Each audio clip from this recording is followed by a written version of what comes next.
Hey everybody. Welcome to the XTRAcredits All-Stars show. It's Lisa here, and I'm here with Dean Mannix today. Welcome, Dean. Good morning. Good morning. From Australia, it's good morning anyway. It is. It's 4:30 in the morning your time, correct? Correct. Well, we were just talking about this, that I'm so excited to be with somebody who actually gets up really early in the morning, because I get up every morning inspired to help people to want to learn. So let's talk about some learning opportunities and some of the things about yourself. So let's find a little bit more about you, Dean. Tell me a little bit more about you and what you do. Yeah, sure. So Sales ITV, Sales ROI and DeanMannix.com are all focused around fundamentally helping salespeople and customer service people be more effective in their interactions. We're super passionate about the salesperson on the front line, because I got into sales not knowing anything, being incredibly scared, being really down and out in terms of where I was at the point in time, and it really changed a lot of things for me. And I was very, very lucky because I was amongst a bunch of people that were committed to professionalism, and I had a mentor that trained the hell out of me when I first started. And so many salespeople don't get that, and so that's what we're all about. And it's been a pretty amazing ride over the last 20 years. Awesome. And so, you talk a lot about sales life. So what does a better sales life look like? Yeah, well, probably the best place to start on that is, what does a normal sales life look like? And a normal sales life is terrible. Like, it's horrible. The stats are horrific. Only 53% of people in sales will be on budget this year, and that's down from 64% 10 years ago. So we're getting all this technology, we're getting all of this hype around, sales is now dead, or it's all sorted out by technology, but the statistics are saying actually it's terrible. So you think about that, 47% of salespeople walking to work on a Monday off budget, knowing they have to meet their boss, knowing that there's probably some leaderboard up on the wall, and not having the skills to beat it. 1 in 20 people in a sales team will be getting 10 times more objections than the best salesperson, despite the fact that they're selling the same product at the same price for the same market, because they haven't been taught how to sell properly. Commission. 91% of commissions are going to less than 13% of salespeople. So that means you've got 87% of salespeople squabbling over 9% of the commission paid in the market. So the average sales life is absolutely terrible. And then that's at the core of our why. It's to leave a salesperson in a state of average is cruel and unusual punishment. So better sales life is about, you become better at sales, you have a better life, and we talk about the 6 aspects of your life, and all of those can be radically improved by getting this thing called sales handled. Well, and I think too, there's a perception that a salesperson, but what people I think don't fail to realize is that everybody is in sales. Everybody. If you're a woman trying to sell your kid and going to bed early, if you're a certified financial planner and you're trying to sell, your client on your products and services, whether you're a CPA and you're trying to tell, your client about their financial numbers, everything is all about sales. And I think there's a big misperception of what is a salesperson. And they think of, car sales and, retail and whatever. But everybody is in sales. Would you not agree? Oh, absolutely. Look, so there's 2 aspects to that. One is everybody is in sales, and power in your life, the amount of power that you have in life, period, is defined by your ability to influence others to help you with your outcomes. Yeah. And your sales skills and your influence skills, used ethically, can create an amazing life that enables you to sleep really well at night, knowing that you're achieving a lot and you're achieving it in an ethical way. Those who can't sell, those who can't influence, they lead miserable lives no matter what their job title is. Yeah. So the bottom line is, we're all selling. And the funny thing is, we're born with amazing sales abilities. Yeah. You think about children from the age of around about 2 through to 20, they're fantastic at selling. Just look at parent-child interactions. Yeah. But over time, you're right, that perception of what a salesperson is causes us to not want to be in sales. You see, this is a really scary thing. When I ask the majority of salespeople all over the world, and I've done this in over 25 countries, what comes to mind when you think of a salesman, and I use the man word deliberately because it's I guess it's got worse connotations. Most people who are in sales come up with dodgy, sleazy, pushy, aggressive, self-centered, and none of us want to be that sort of person. So even people in sales don't want to be salespeople. Yeah. And once again, that's why 13% are taking home 91% of the awards, because they're embracing it and they're redefining what sales is compared to the average human being. And I think there needs to be as well, people need to realize that in sales, in anything in life, truly, when you are genuinely compassionate about what you do, the sale will come. There's never an objection. And I always say in a sale, somebody will say, well, I'm not interested right now for whatever objection reason that they might have. And a no is always just a not yet. And I think, people have to become accustomed to the fact that when you're serving your clients or you're serving your prospects, that you're really valuing what they need first, and then you're delivering on that. And part of your job as a salesperson is to find out what that really is that they're looking for and scripting it accordingly. Yeah, look, you've got to invest, right? You can't, it's a universal law. You can't be incredibly fit unless you invest over the long term in your fitness. You can't have an amazing relationship unless you invest long term in that relationship. Yeah. And so why should sales be any different? But the thing about sales is, if you work your bottom off and you prospect and you prospect, you get lucky enough often that you meet someone with an immediate need for your solution. But the reality is, you've got to be running around planting lots and lots and lots of seeds so that eventually you can harvest them. So it doesn't just happen overnight. And the great salespeople know that, and they work to that, and they know that they have to do the numbers, because in the short term, it's luck. It's not great influence. It's not, or often sleazy influence to try and flog a product rather than help a person. So, Dean, tell us. You get a lot of no's before you get a yes. So, what is the number one biggest failure? Like the Taj Mahal of the, oh my God, I screwed up. What was the number one that you did in your career? Well, okay, so in sales, it's never a Taj Mahal. It's actually brick by brick you fail to put in all of the, you just fail to do all the little things, and all of a sudden it's like, oh, the plumbing's leaking, the roof's falling down, it's really cold in here because we didn't seal the water. That has nothing to do with sales. It's lots and lots of little failures rather than one big failure. But for me, oh wow, so many. Every single major failure has been linked to too much arrogance and a lack of preparation. So, no matter how good you are, no matter how fantastic you think you are, winging it is a recipe for disaster. So it's always come down to a massive lack of preparation. And I've lost, literally 7-figure deals. And when I'm talking about a 7-figure deal, I'm talking about a deal that we would earn 7 figures on, not, a $1 million sale.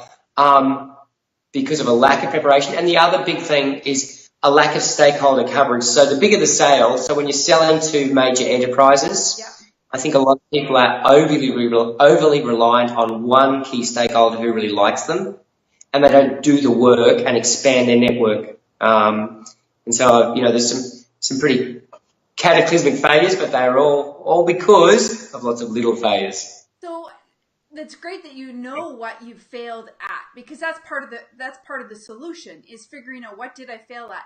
Now, how do I take advantage of that failure? How do I fuel my failure into a success? And so, that's learning. That's, taking control of what's the next step. What do I have to learn so that I don't make that same mistake again? And obviously, you're extremely successful. So you've made that decision to learn so that you don't make that mistake again. So what did that path look like for you? Yeah, so I think the big thing there, Lisa, is you've got to have a framework for reflecting on what those failures were, so you know what to improve. Yeah. And I talk a lot about the importance of structures and frameworks. And I'm an ex-McDonald's kid, so I'm a huge believer in systems and process. And I'm an ex-lawyer, so I'm a huge believer in basically a good solid structure so that you can analyse a situation and figure out where the gaps are. Yeah. And I think the thing that a lot of salespeople are missing is frameworks and tools so that they can look at that outbound call and go, okay, which of the 6 areas of that outbound call did I fail in? What do I know is best practice? What's the gap between what I did in that call and what I could have done in that call? The ability to actually reflect honestly, and then the opportunity to have someone to observe that they respect to give them feedback. So a huge aspect for me in terms of constant improvement is making sure that you have those frameworks so you can chunk it down into those small pieces and ask yourself, did I do that part of the sale effectively? What worked? What didn't? And creating that reflective time, right? Yeah. Something I'm talking a lot about is the Harvard research around just enabling people or forcing people to reflect can get a 23 to 25% improvement in any skill if we can just get them to stop and think about it now. But none of us are reflecting anymore. We come out of a meeting, we go straight to our phone.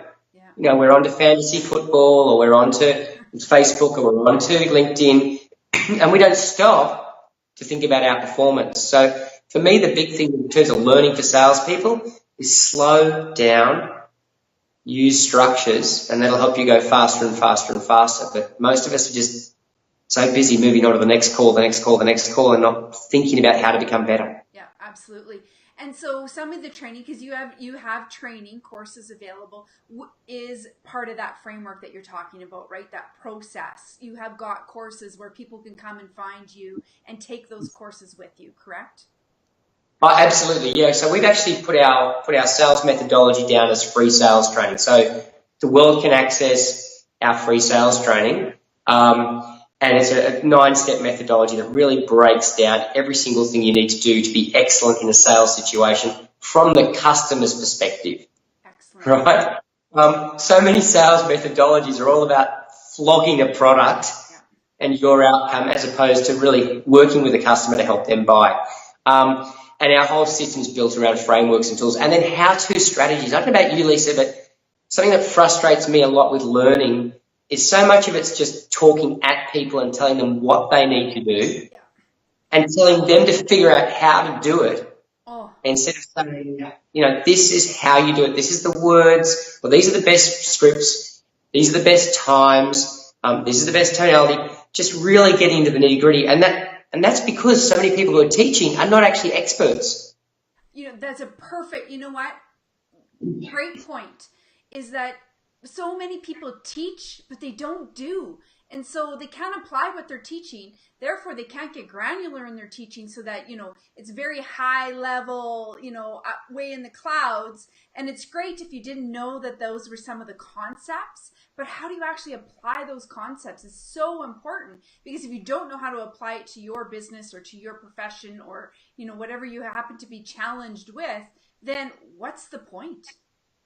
Exactly. That's why so much training now is either destructive, as in people come out of the room going, I learnt nothing, and that trainer didn't have credibility, or just as bad, it's just entertainment. So many trainers have gone the way of, well, I've got to be entertaining so that I can fill up a whole day or 2 days, and everyone gets the buzz and they get the sugar hit, but they come out and they go, well, how do I apply that now? And it's all over. So I'm huge on the how-to, and I'm huge on giving people exercises that they can put into practice in live sales situations when they leave the room or when they leave the video content, to make sure that basically everything we're doing is immediately translating into better results. Excellent, because it has to be results driven, because otherwise you're wasting everybody's time. And in today's day, we're very busy people.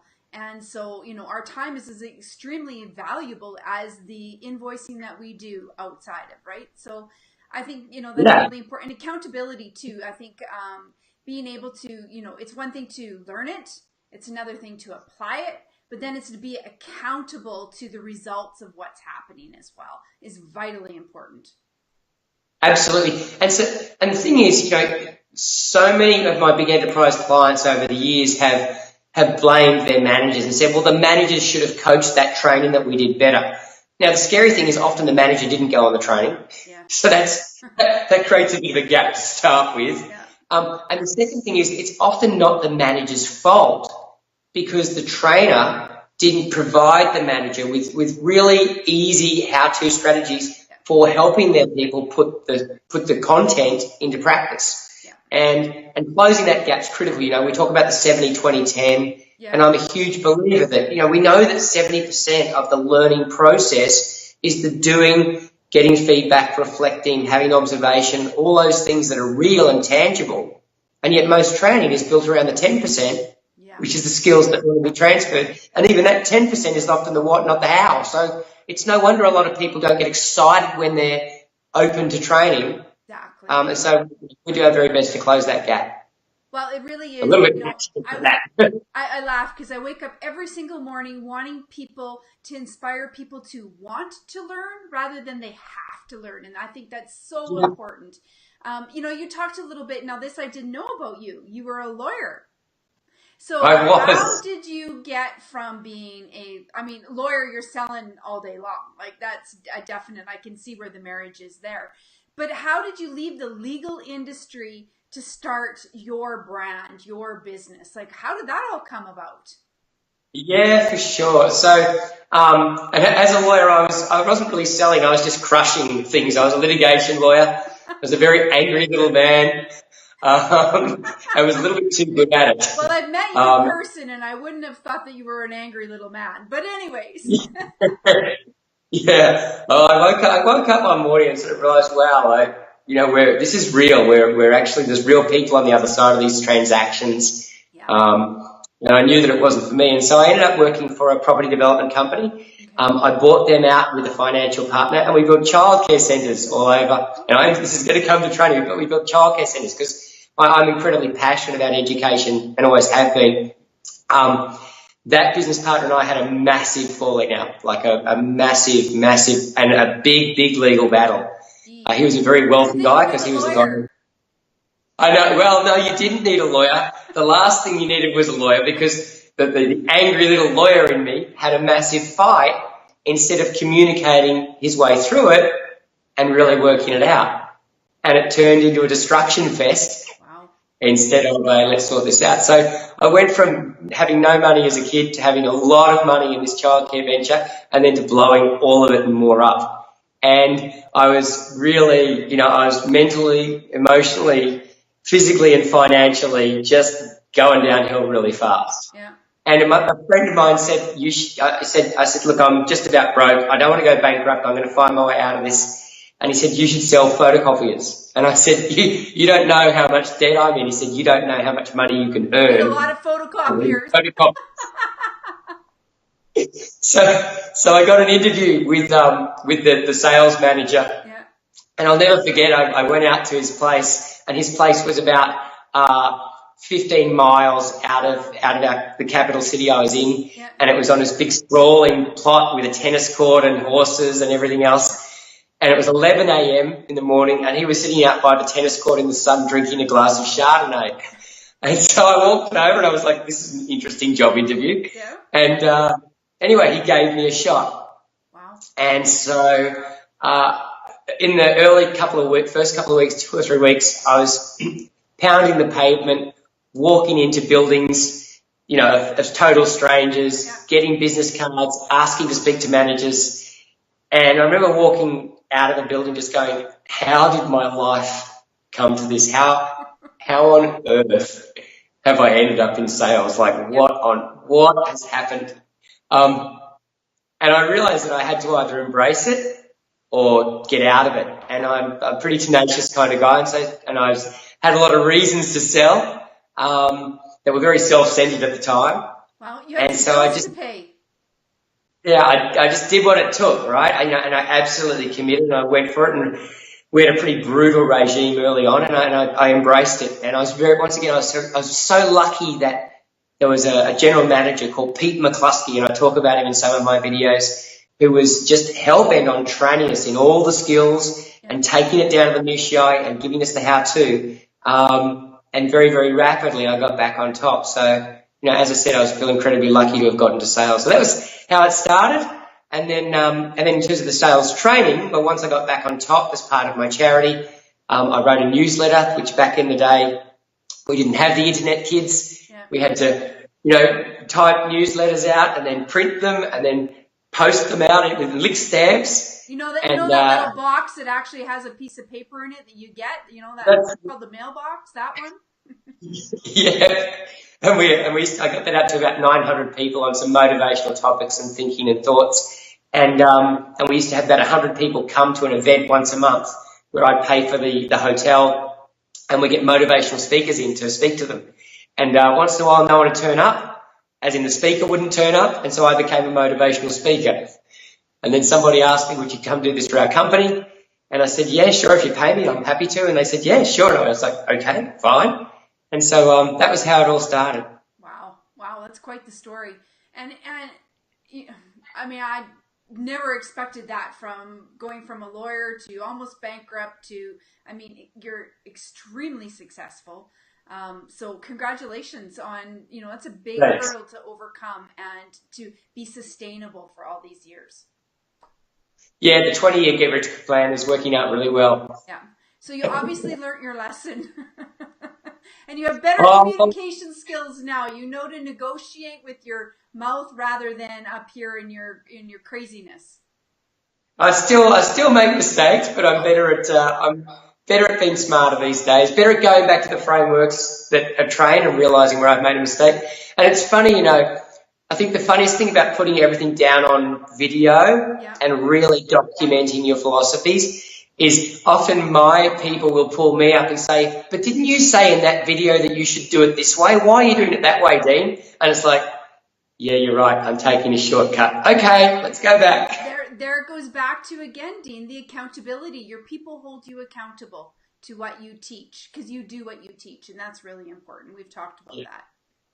And repetition, you forget the stuff that really works. And I'm personally a massive fan of repetition, and probably a little bit crazy in that regard. Like if I like something that I listen to or watch, I'll listen to or watch it 15 to 20 times just to lock it in.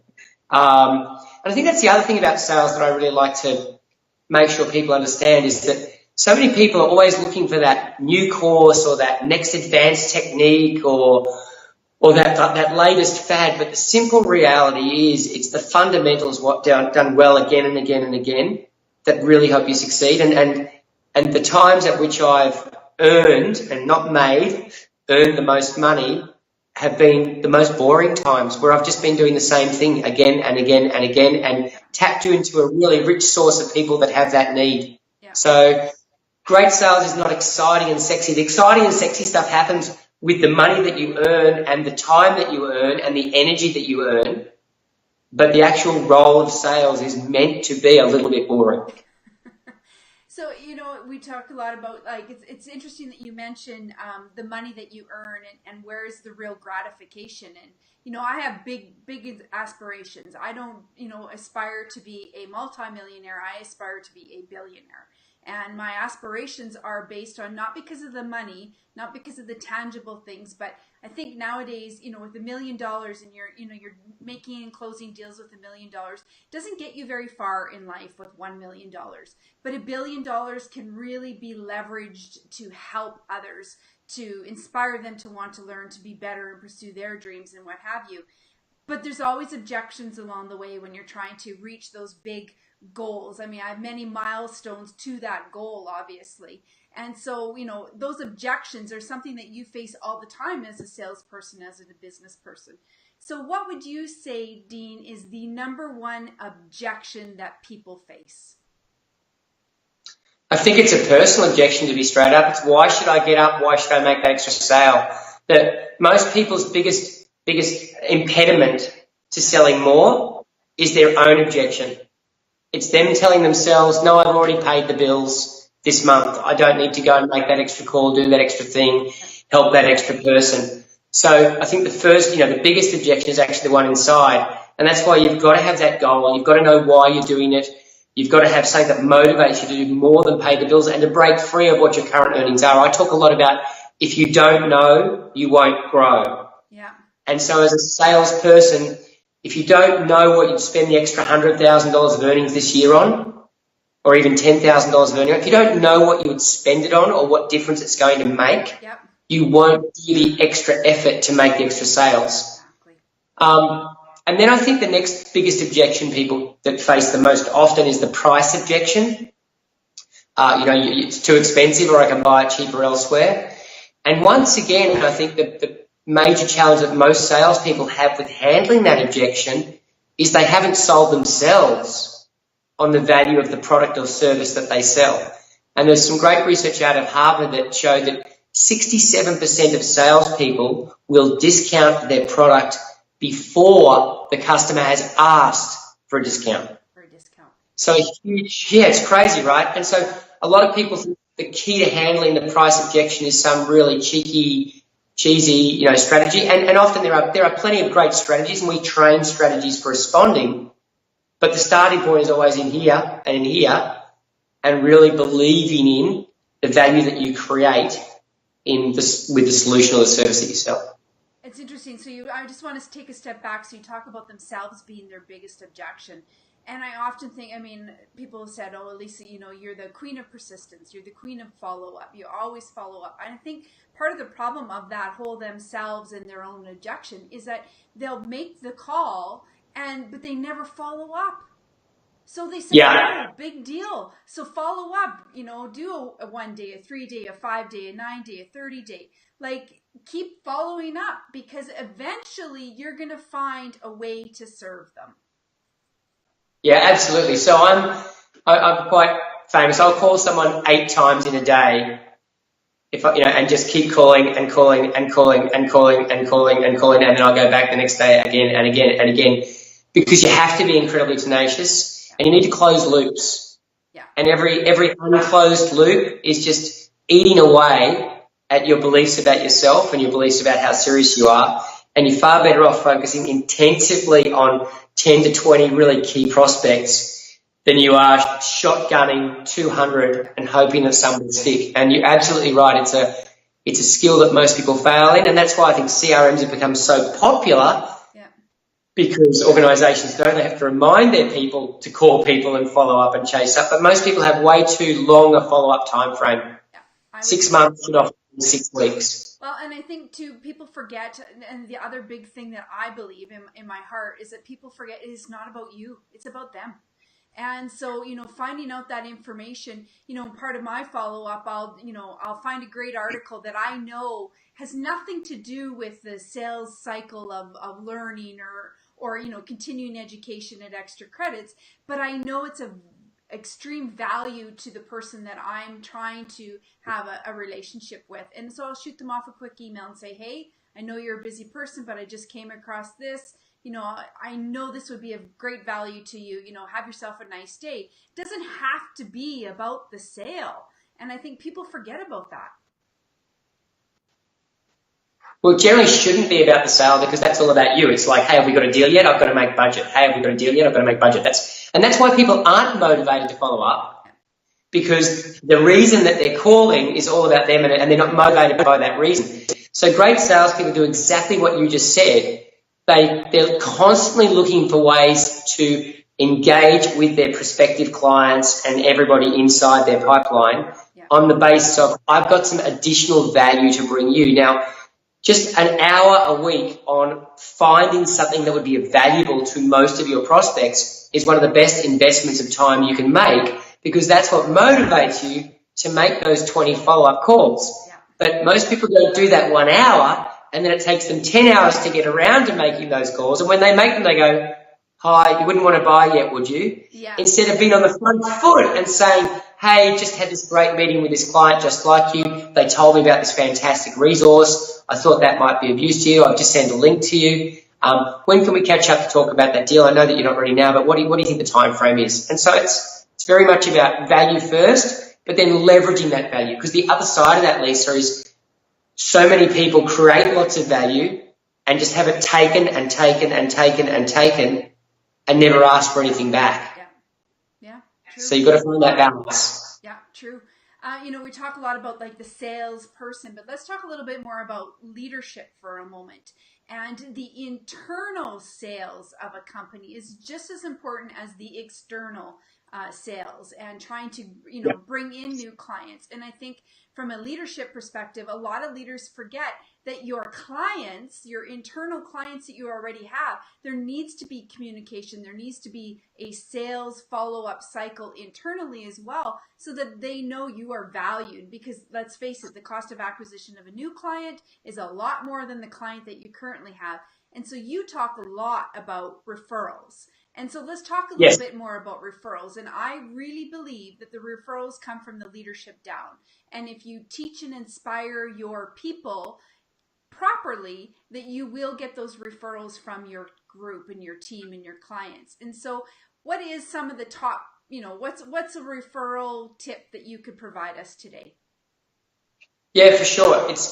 It's the number one activator of referrals, and the number one thing that causes no internal referrals is people don't actually like you. And especially internally. So your colleagues, because you're in the same space, will naturally be pleasant to you and say nice things to you and nod at you a lot. Yeah. But the simple reality is, if they don't really like you, they're not going to go out of their way to introduce you to their network. But so many salespeople go, well, we work in the same place, so you should refer me. And it's like, I'm sorry, but if you're not the sort of person that I would refer outside of this place, just because we work in here, in fact, it's more likely that I won't refer you if I don't like you, because we work in the same place. And if you stuff up my relationship, then we're going to be in the same place. It's going to be very uncomfortable. So the fascinating thing is the number one activator is liking. And so many salespeople switch on these amazing liking skills when they walk out of the office, turn them off as they walk back through the front door. Yeah. And they wonder why people internally don't support them. Well, it's often because they haven't even made that fundamental step, let alone the other steps, which are really helping people understand the problems that they're solving for people outside and motivating internal people to want to introduce them because they feel that problem would be a valuable thing for their friend or their other client to be solved. Absolutely. And therefore, then they would have a better sales life. Yeah, well, absolutely. Well, when you're getting lots of referrals, life in sales is great. The thing I talk a lot about, Lisa, is it's not all about money, right? The better sales life is about where you're at emotionally, where you're at mentally, where your relationships are at, where you're at physically, what you do with your time, or whether you enjoy that or whether you have to do stuff, your financial power. So it's definitely about your financial power. But, for most human beings, if they doubled their sales, 91% of their problems would go away. And so it's not just about money, but the reality is if most people doubled their sales, 90% of their problems are gone. And so, this stuff matters. It does. And I think people get complacent. And, you talked a little bit about this before about, they're making just enough money, paying their taxes, they're paying their bills, their mortgage, whatever it happens to be, and they've got some, a slush fund left over that they get to go on a trip once a year, or some of these things. But I think that which is great that that's the accomplishment. But I think people forget that they're not really living to their full potential. And if they would just grit and grind a little harder, they could live up to their full potential, and that's a pretty amazing thing. Yeah, look, enough is not enough. The reality is, the people that always say, oh, no, I'm earning enough, I'm fine. As soon as they say, well, look, when was the last time that you flew your mother down from Washington to see the grandkids? Yeah. And you were able to put her up in a really nice hotel room, or did she have to kind of squeeze in on the couch? Yeah. Are you honestly, genuinely happy with, the house that you have your family in? Are you genuinely happy with the amount of time you get to take off? So most people actually, they get trapped in this bill cycle, bill paying cycle, and convince themselves that I'm a really good person because I pay my bills and I provide, and we go on that holiday once a year, and somehow we'll figure out the money for the college fund and it's all going to be okay. Instead of going, you're right, if I just put in 10% more, I'd probably earn 30 to 40% more. And those are real numbers, it's crazy. Like a 10% improvement in conversion generally generates about a 40% improvement in profitability. Doubling your sales only requires around about a 20% improvement across the 4 areas of, conversion, and bang, you've doubled it. So it's not about massively extra effort. But it starts with admitting that what you're earning right now is not enough and that you need to do better. Yeah, and I think once you admit that, then the next process really is finding the right education to help you get to that next level, right? The education like we talked about, that's accountable, that applies, has the how-to and the immediate how-to. I mean, that's important as well. So, absolutely, that's a better sales life. That's just a better life in general. It all starts with the right skills. So we need to put them into practice. But if you know how to target correctly and generate a great lead, if you know how to motivate someone to make a decision faster, if you know how to negotiate that decision so that you earn a fair margin, and if you know how to turn that new customer into a referrer, if you've got those 4 skill sets, you're going to kill it. Yeah, absolutely. And so often it's just 1 or 2 strategies in each area that can make a profound difference, but it starts with committing to better skills. Yeah. And that's life, right? You need better skills if you want better results. Well, could you imagine if Warren Buffett didn't, commit to a lifelong learning, path? Like there's, you look at some of the greatest business minds in the world, they are committed. I mean, I know myself, at least an hour a day, every day to something, whether I'm learning a new skill, whether I'm reading, whether I'm listening to a podcast, whatever it happens to be.